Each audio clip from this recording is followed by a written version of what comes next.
Gente de Deus, graça e paz, tudo bem? Quero que vocês prestem atenção nesse trechinho do coro da música do Paulo César Baruch, Eu Corro para Ti. Ouçam isso. Eu corro para ti, não sei viver sem ti, sem ter o teu amor. Não posso respirar, não há outro lugar.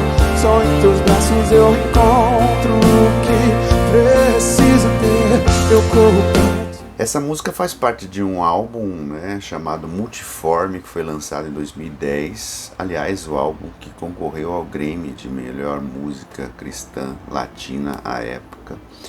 Dentre outras músicas importantes está esta lá, Eu Corro para Ti.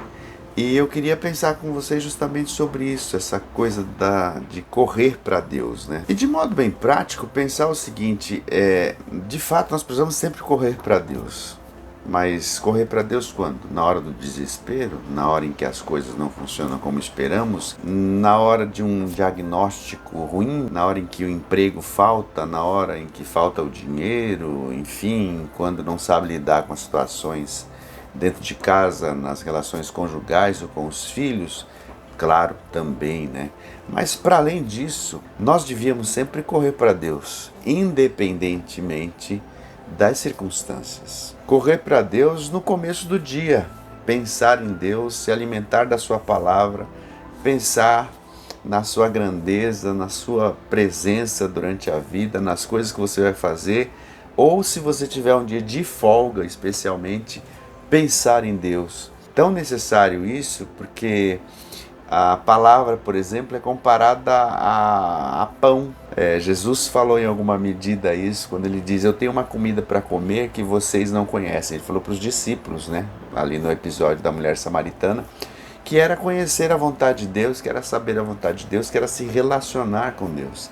Nesse sentido, nós precisamos sempre correr para Deus. E, infelizmente, muitos cristãos simplesmente só correm para Deus quando tudo dá errado, quando as coisas não funcionam como ele espera, quando o filho entra nas drogas, quando a mãe está hospitalizada, quando ele mesmo está passando por alguma situação de dificuldade, infelizmente. E a realidade bíblica nos mostra outra coisa. O desafio bíblico para nós é de outra natureza, é a gente correr para Deus todos os dias, se alimentar dele todos os dias, buscá-lo em oração, na leitura da sua palavra todos os dias, e não de uma forma simplesmente ensimesmada, digamos assim, autônoma, eu aqui no meu monastério, nas minhas reflexões solitárias. Não, é o dia a dia, pense nisso, é o dia a dia que faz com que a gente corra ou não para Deus.